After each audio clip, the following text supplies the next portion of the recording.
Estratégia. Olá, eu sou João Caetano, nós estamos de volta no curso de expansão de redes. E hoje nós vamos falar desse assunto super quente, estratégia. Estratégia é a arte dos generais. E alguém que chega ao cargo de general é alguém que percorreu uma carreira, em que teve a oportunidade de acumular conhecimentos práticos e teóricos. Portanto, não dá para falar de estratégia sem a gente ter bastante humildade a respeito da nossa própria experiência prática e do nosso domínio teórico. E ainda que diversos de nós aqui não tenhamos a experiência prática que gostaríamos de ter a essa altura, mas um dia teremos, podemos ter a experiência teórica, que está contida nas duas aulas anteriores a essa. Então, se você chegou agora, pode parar o vídeo e voltar às duas aulas anteriores do curso. Elas são essenciais para explorar os conteúdos que nós vamos discutir aqui. Quando a gente volta a essa imagem de duas pessoas olhando para um mapa, dessa vez a gente está pensando no debate estratégico que elas estão tendo. Não é mais um debate de se esse é um bom ponto, se essa é uma região quente. E sim, o conjunto de informações levantadas e possibilidades que elas apontam e melhores caminhos em relação à oportunidade e à concorrência. Nem todos os melhores lugares estão livres e não vai ser fácil. Portanto, a decisão da estratégia ela leva em consideração todas as informações. Um bom estrategista ele tem o cuidado de levantar as melhores e mais amplas informações a respeito do seu território, do território que ele deseja conquistar. E agora que nós chegamos nessa etapa do curso, nós já percorremos duas etapas anteriores e essenciais à compreensão do que vai ser discutido aqui. Desde a primeira aula que falamos sobre todos os motivos por que expandir e dos principais riscos, né? A gente sempre quer expandir, quer ser grande, mas o que pode nos impedir, o que pode nos cobrar caro dentro dessa ambição. Na última aula, nós falamos de conceitos de geomarketing, um profundo entendimento sobre quem somos nós no território, desde o que são as partes do território até as características da população que ali reside e como a gente pode se posicionar para atender a essas necessidades. Esse conhecimento anterior é fundamental para falar de estratégias de expansão, porque agora você vai usar tudo que nós vimos para compreender a si próprio no território. Mas nem todos os lugares do território são interessantes para você. Existem alguns mais interessantes. Assim como existem lugares interessantes que não são alcançáveis. Podem parecer alcançáveis, mas não podem ser ocupados. A sua posição neles será sempre frágil, será sempre custosa. Esses lugares estão além do seu alcance logístico. Portanto, a sua capacidade de servir lugares está dada por uma restrição. O resultante dessas duas forças, a compreensão do seu negócio e a sua restrição logística, é o mapa da expansão. São os lugares interessantes em que você realmente pode estar. E são nesses lugares em que você vai trabalhar a busca de pontos e recursos para ter presença, descartando todos os outros. Pode parecer frustrante você olhar o mapa da expansão, que alguns lugares aí tem 300, 500 cidades, e dentro dessas cidades podendo ter vários pontos. E no seu mapa da expansão você sair com 50 cidades. Mas essa é uma conquista de mercado realista, onde você vai ter força. E você vai ver a importância de ter menos cidades no seu mapa, mas ser muito mais efetivo nelas. Isso tudo nos prepara para entrar em detalhes. Detalhes como a priorização dessas cidades, não basta ter uma lista de 50, mas por onde começamos? Setorização, quantos pontos cabem dentro de uma cidade, uma vez que às vezes uma cidade pode ter mais do que um ponto. E dentro dessas regiões que nós identificamos, dessas desagregação desses setores, as melhores localizações.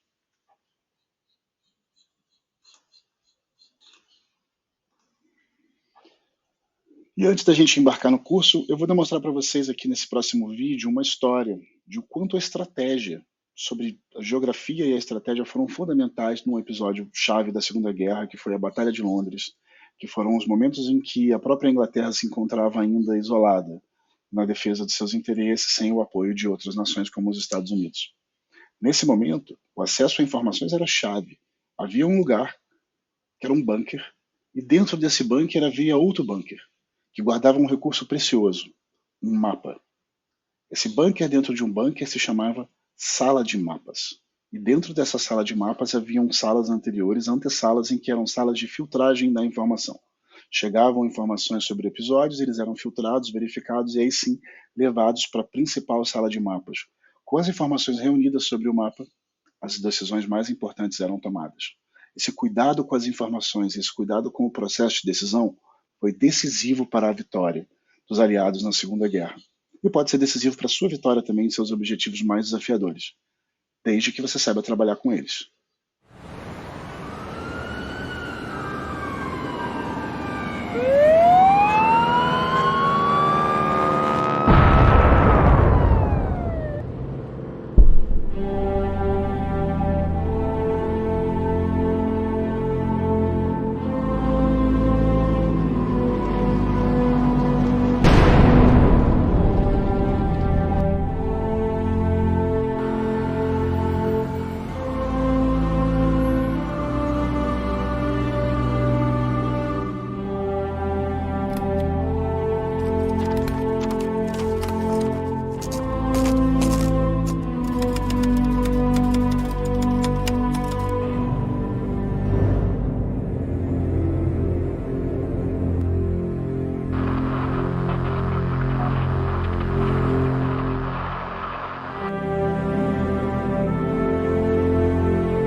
esse vídeo, né? Agora que você teve a oportunidade de ver o quanto os mapas são importantes numa vitória dessa escala, talvez você tenha ficado com vontade de usar essa informação em seus negócios, e eu espero que tenha.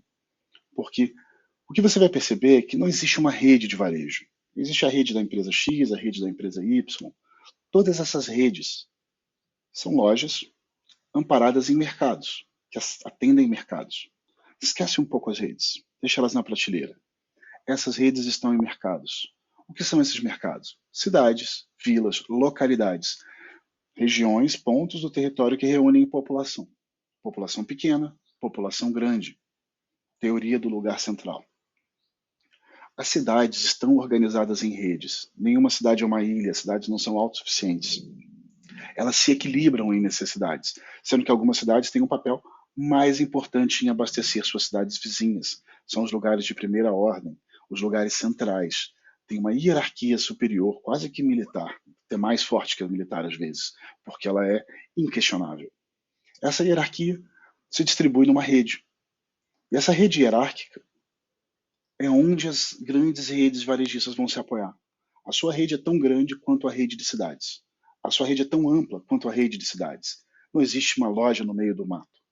As lojas estão em cidades. Portanto, compreenda as redes de cidades dentro do seu espaço e você terá uma noção ideal de uma rede que você pode ter ali. Quantas unidades, qual a estratégia, em que setores dos lugares você quer estar. Então a gente vai olhar um pouco para essa rede de cidades e vai compreender com um pouco de sensibilidade a evolução, né, desse processo e vai compreender com um pouco de sensibilidade como se formam essas redes, como nós podemos percebê-las e como nós podemos planejar unidades que se apoiem sobre essas redes.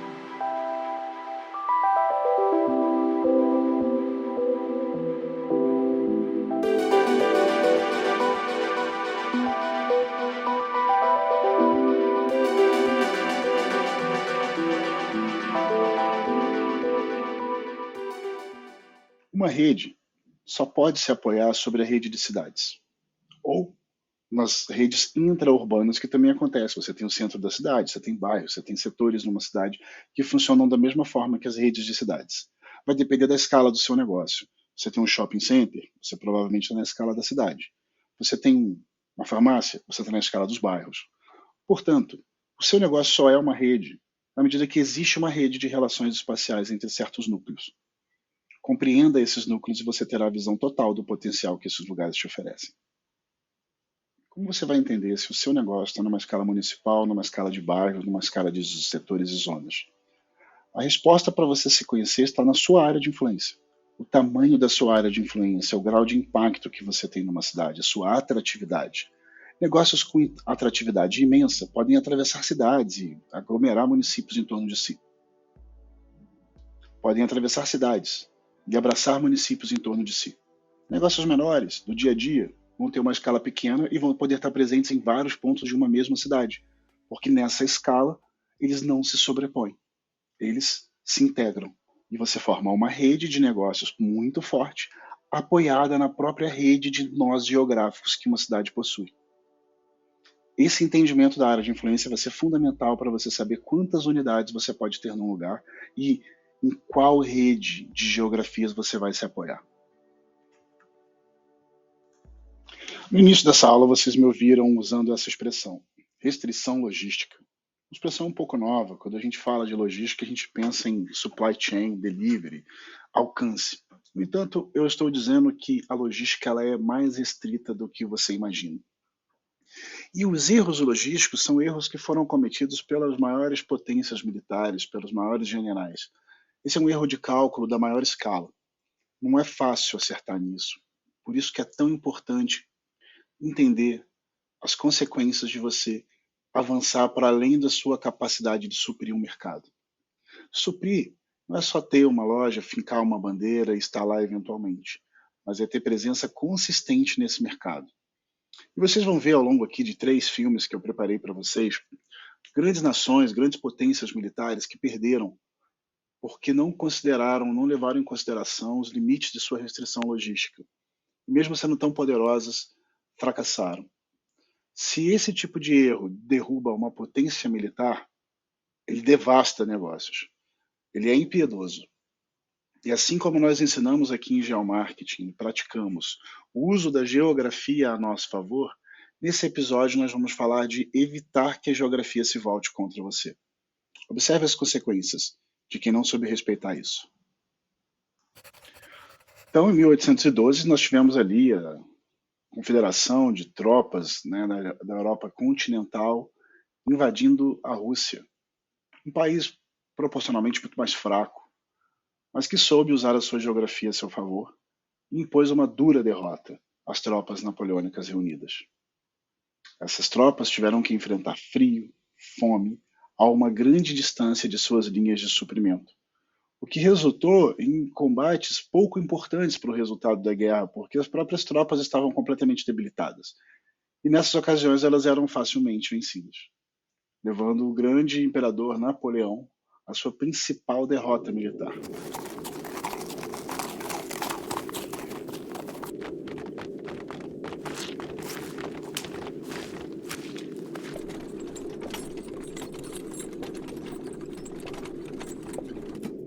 Na sequência, nós vamos ver essa história se repetir praticamente um século depois. A força da Alemanha nazista, a máquina militar industrial alemã, em plena potência, entrando pelo território russo e, novamente, sofrendo de profunda arrogância em relação à força da geografia, imaginando que toda a sua linha de suprimentos e equipamentos poderia sobreviver e superar os desafios geográficos que lhe estavam sendo impostos.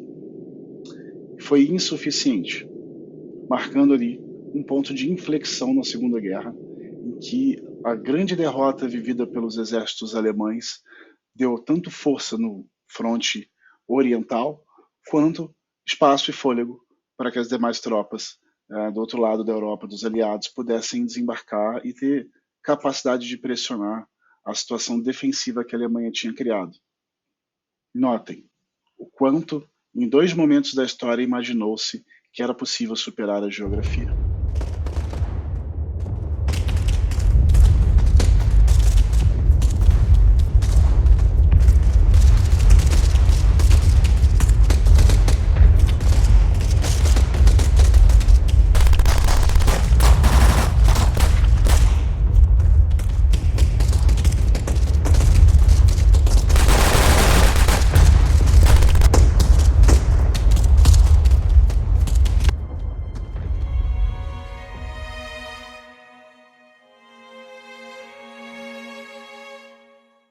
E como se não fosse lição suficiente, a gente se vê diante do Vietnã, que também é um episódio de duas etapas. Nesse caso, nós estamos mostrando a guerra do Vietnã contra os Estados Unidos, mas houve uma guerra anterior contra as tropas francesas e inglesas na guerra da Indochina.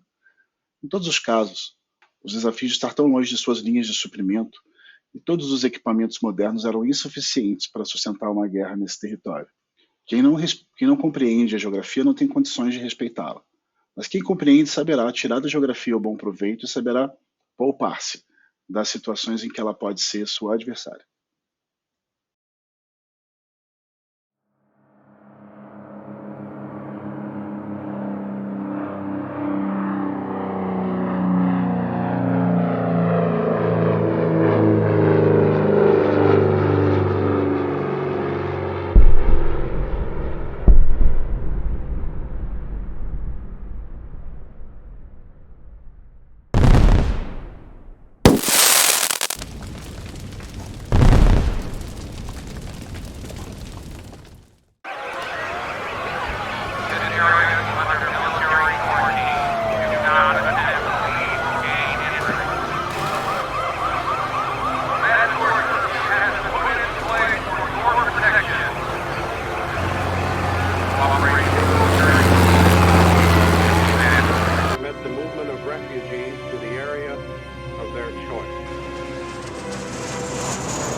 Daí você me diz, legal, topo, gostei, concordo, não quero cometer esses mesmos erros, eu acho que os exemplos foram matadores, acho que os exemplos foram muito fortes, e desta forma eu quero que você, eu quero aprender, eu quero entender como evitar essas circunstâncias.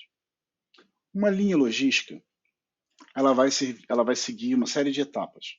Tudo que a primeira delas é o seu centro de operações, o lugar em que você está ali como dono, seu quartel-general, a sede da sua empresa. Desse lugar é que sai o olho de dono, é que saem as experiências mais associadas à marca, ao comportamento, à ética, ao padrão. Esse costuma ser um lugar muito próximo do seu mercado original. Às vezes fica até na sede da primeira loja. É muito comum que essas coisas se misturem. Esse é o mercado original. E nesse mercado há um grande recurso, que é, como todas as lojas estão razoavelmente próximas, a rede está saudável e ela tem recursos que ela pode balancear. Faltou funcionário aqui, pede para o outro de lá dar cobertura, faltou mercadoria aqui, leva para lá. É um equilíbrio de rede, há um balanceamento operacional.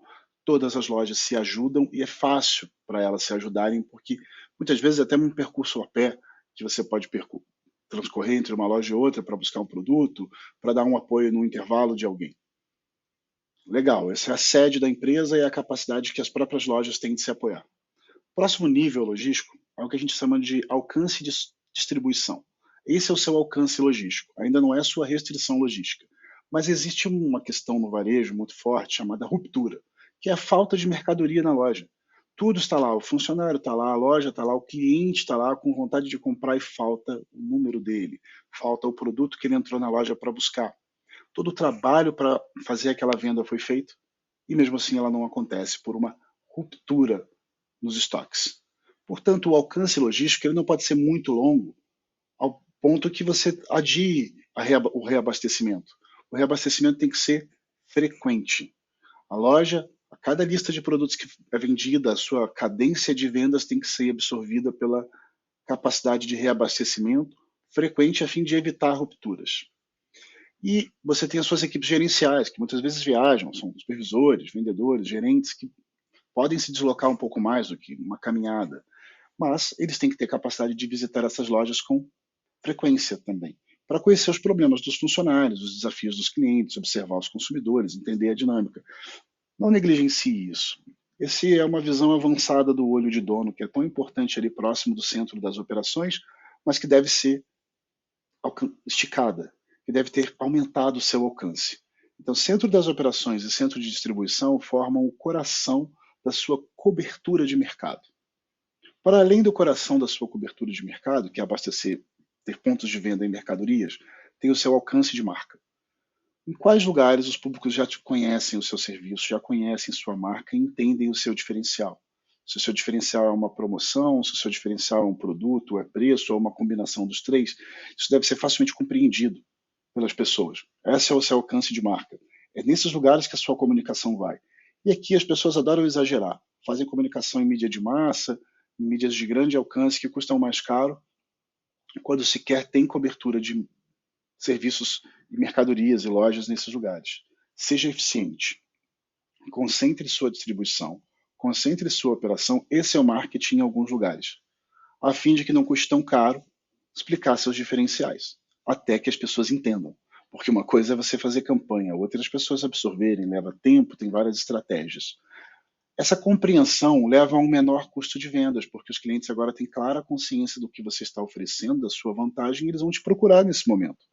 O custo de aquisição de um cliente, o custo médio de mercadoria vendida, cai dentro desse espaço.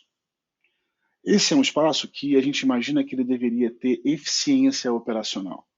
Aquele equilíbrio de lojas poderia ser expandido, em que o custo operacional da venda se reduza, porque as rotas são compartilhadas, as rotas de abastecimento, as rotas de supervisão, as equipes, profissionais bem sucedidos em alguma escala hierárquica, né? Começam como vendedores, são ótimos vendedores, podem virar gerente numa outra loja que está sem gerente, uma loja que vai ser inaugurada precisa de uma equipe que vai receber mais oportunidades e desafios profissionais. Então, isso tudo dentro de uma escala que o profissional consiga alcançar. Não obrigue ele a mudar de casa, abandonar a sua vida anterior, mas continuar crescendo na sua rede e alcançando desafios profissionais sem romper com a sua própria história. Observe que a sua força de profissionais também deve estar distribuída nesse território de alguma forma que ela alcance essas lojas. O quanto você exagera nessa geografia, mais você estressa tudo. E mais você dificulta a possibilidade de eventos e marketing colegiado entre as unidades. Ações às vezes menores, promoções casadas, ligadas a eventos locais que podem somar os esforços de unidades suas, não na rede inteira, mas em alguns núcleos desse território. Isso também é um marketing com grande efeito, que pode ser explorado se você tem densidade em algum mercado. E como mencionei, se você vê pessoas sendo promovidas, pessoas crescendo dentro da sua rede, abraçando novos desafios, isso é um grande argumento de recrutamento. Você vai poder mostrar fulano, beltrano, ciclano, cresceram aqui dentro, então venham, dediquem sua energia, e essa é uma rede com força, marca empregadora, a capacidade de atrair bons profissionais para a sua força de trabalho. Aí sim, você poderá declarar ter o domínio local. Poderá dizer que uma região ela está tão madura, tão bem desenvolvida, que mesmo que grandes marcas, marcas multinacionais, marcas poderosas, tentem dominar essa região, tentem entrar, você vai ter condições de defendê-la. Você vai ter recursos para equilibrar suas forças proporcionalmente menores do que as forças desses grandes grupos econômicos, mas naquele lugar muito eficientes. E essa sua identidade local vai ser também uma forma dos próprios consumidores se entenderem do seu lado e não do lado dessas outras marcas. Eles se sentem mais associados a você porque você faz parte daquele lugar como eles, enquanto as marcas externas podem ser impessoais. Elas podem trazer o apelo do estrangeiro, do moderno, do internacional, mas à medida que você consegue ser forte, você traz a identidade dos consumidores para perto de você. E você está vendo que nessa coluna de domínio local é muito parecida com a resistência que foi realizada no Vietnã e na Rússia, em que as forças eram irregulares e menores, mas estavam com o domínio do local e conseguiram resistir a grandes investidas. O que acontece é que essas investidas elas não tinham excelência operacional, elas não tinham alcance de marca, elas estavam fragilizadas na sua distribuição e muito distante dos centros de operação. Isso também enfraqueceu os agressores. Um domínio local forte só pode ser desafiado por uma operação de total excelência em todos esses aspectos. E não dá para ter toda essa excelência no território inteiro o tempo todo. Portanto, você vai expandir sua rede com a cabeça de alcançar o domínio local nesses territórios. E a partir daí construir uma nova estratégia de domínio local para novos territórios. E ao longo de um bom tempo você vai continuar repetindo essa fórmula e, por fim, terá uma rede muito sólida, que eu não preciso dizer o tamanho, mas ela será muito sólida porque ela saberá respeitar sua restrição logística. How do you supply food and services to over 25,000 restaurants worldwide? Martin Brower is an innovative giant in the supply chain universe. Its focus remains on the hiring and safety of its employees, particularly its veterans.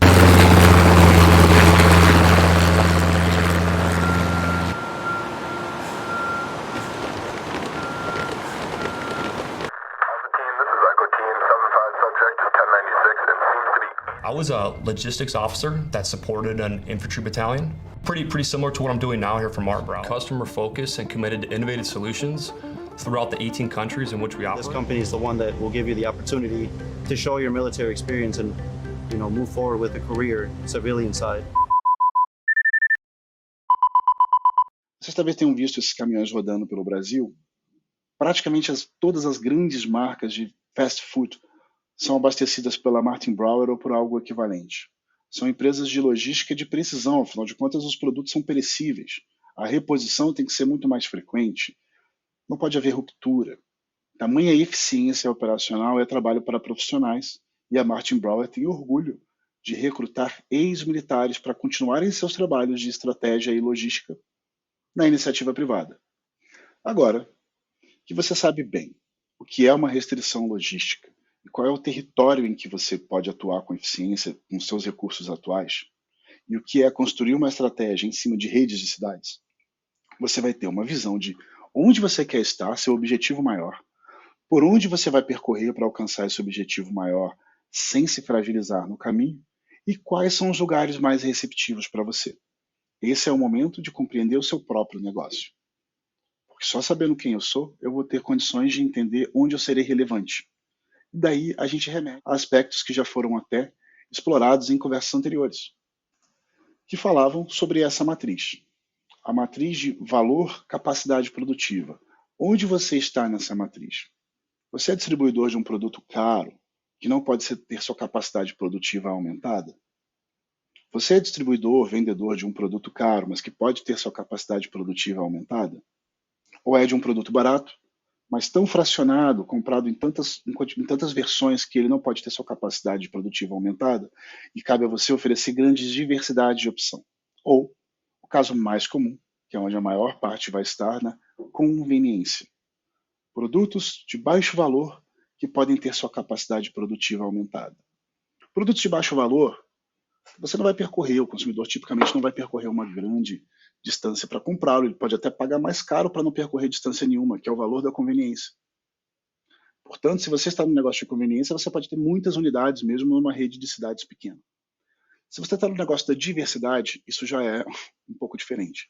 Poucas pessoas vão se empolgar em comprar tantos itens para produzir diversidade.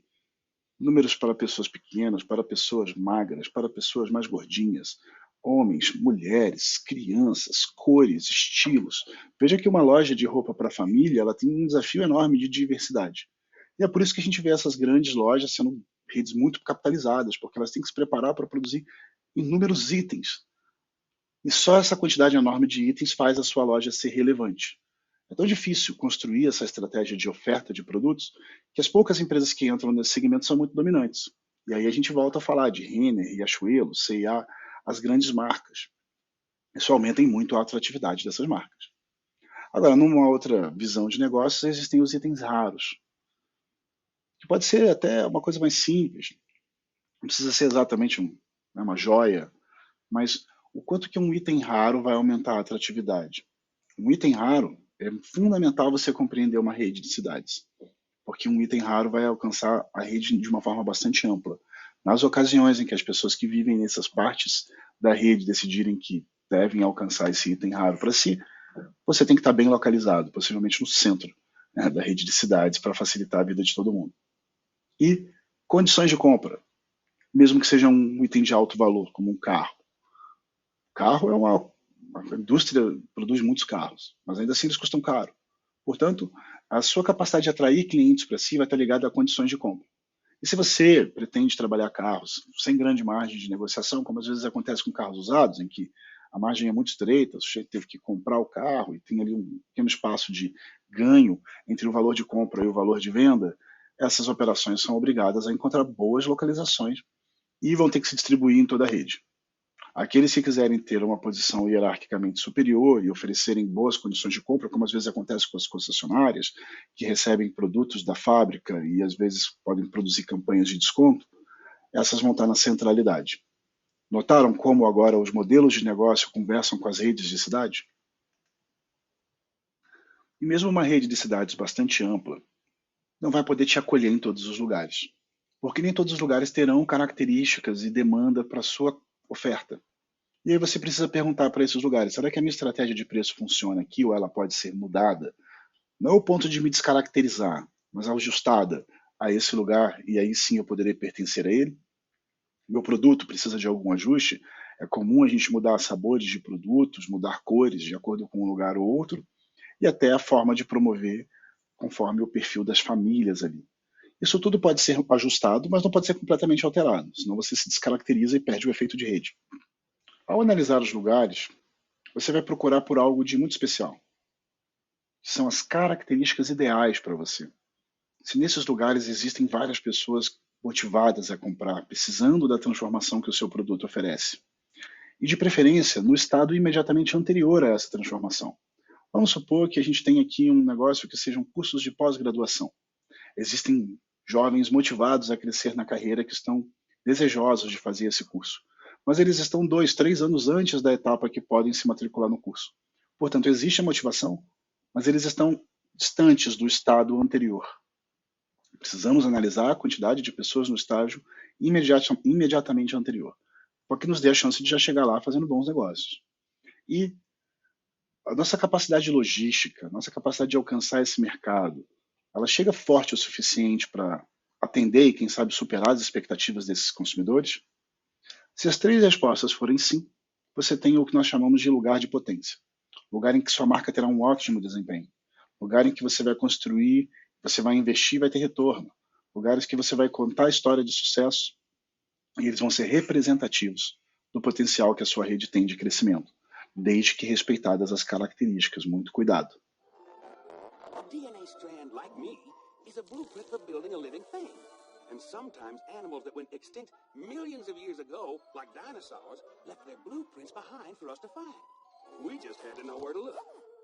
100 million years ago, there were mosquitoes, just like today. And just like today, they fed on the blood of animals, even dinosaurs. Sometimes, after biting a dinosaur, the mosquito would land on the branch of a tree and get stuck in the sap. After a long time, the tree sap would get hard and become fossilized, just like a dinosaur bone, preserving the mosquito inside. This fossilized tree sap, which we call amber, waited for millions of years with the mosquito inside, until Jurassic Park scientists came along. Using sophisticated techniques, they extract the preserved blood from the mosquito and, bingo, dino DNA. Essas características que nós chamamos aqui de lugar de potência são também o DNA geográfico, a reunião de fatores de indicadores de um lugar que, somada, aponta para um altíssimo potencial. E aí sim, nós teremos alcançado o ponto em que nós poderemos elencar a lista de cidades ou a lista de mercados para a nossa expansão. E esse é o mapa da expansão. O mapa da expansão ele respeita a restrição logística. O mapa da expansão ele é priorizado conforme os fatores de sucesso, conforme o seu DNA geográfico, apontando no topo, seus lugares de potência, porque a gente tem que dar certo no início, é o excesso de capital das melhores lojas que vai nos ajudar a investir nas que não são tão boas, mas queremos tê-las para o benefício da rede, para o equilíbrio de rede, para percorrer a rede de cidades que nós já mapeamos, e nós vamos ter todo o alcance logístico. Então você nota que é uma questão de potencial, é uma questão de oportunidade, é uma questão de servir a essa oportunidade com eficiência. A soma dessas duas visões naturalmente já resulta no mapa da expansão. Existem tantos estudos, tantas consultorias que falam que vão fazer o mapa da expansão, mas o mapa da expansão ele não é um ato em si. Ele é o resultado dessas duas análises, dessas duas camadas de interpretação do mercado sobrepostas. Lugares em que eu quero estar, lugares que eu consigo servir, e dentre os lugares em que eu gostaria de estar, quais são os que eu quero ir primeiro? Porque eu vou colocar a minha capacidade logística em benefício deles. Eles é que vão demandar mais reposição, é eles que vão pressionar a minha rede. Então, a minha própria logística tem que estar favorecida por essas localizações ideais. Uma vez montada a minha estrutura logística, eu começo a identificar mercados de primeira, segunda e terceira ordem onde eu quero estar.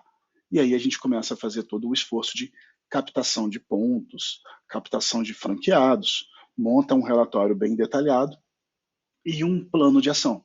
Lugares que eu já visitei, lugares que eu estou em negociação, lugares em que os concorrentes estão muito fortes e se eu chegar lá não vou ganhar nada. Eu começo a fazer exclusão de alguns lugares que possam ser ameaçadores ou um pouco caros. E aí eu saio com uma lista eficiente de trabalho. E posso me dimensionar. Eu, de alguma forma, gosto da ideia de você reduzir o mapa da expansão. Porque isso reduz a sua necessidade de capital, isso reduz o seu desencaixe nesse momento. E você ainda vai colocar o dinheiro nos lugares em que a oportunidade tem tudo para ser mais rentável. Portanto, ela retorna maior para você e te dá mais força para assumir os maiores riscos depois. Então, abra as lojas médias ou até mais arriscadas por último. Uma vez que você já está fortalecido, você já construiu fortalezas. Aí você pode começar a correr alguns riscos e fazer algumas apostas. Mas não antes. E o mapa da expansão deve refletir isso. Então, chegando aqui ao final da nossa aula de estratégia de expansão, o que nós estamos preparados é para olhar para dentro dos mercados identificados no mapa da expansão.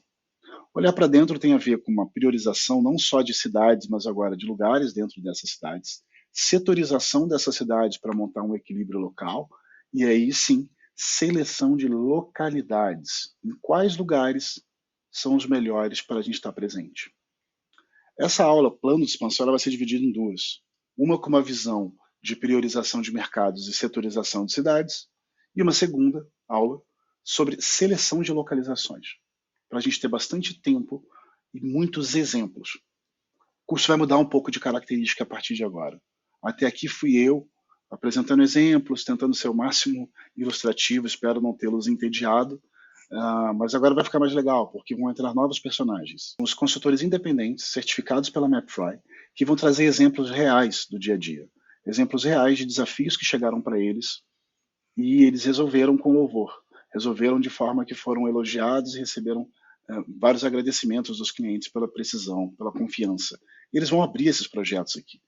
Então essa vai ser uma oportunidade de escapar um pouco do universo conceitual que eu explorei aqui, mas essencial, para poder começar a olhar as decisões do dia a dia. Esses consultores já participaram de um curso parecido com esse no passado, então agora nós estamos todos na mesma página. Nos encontramos no próximo curso com o profissional Fábio Inoue e Caio Marcos, e que ambos vão apresentar seus projetos e vão explicar como fizeram esses projetos, seguindo as premissas que nós discutimos aqui e um pouco da experiência deles próprios. Nos vemos lá.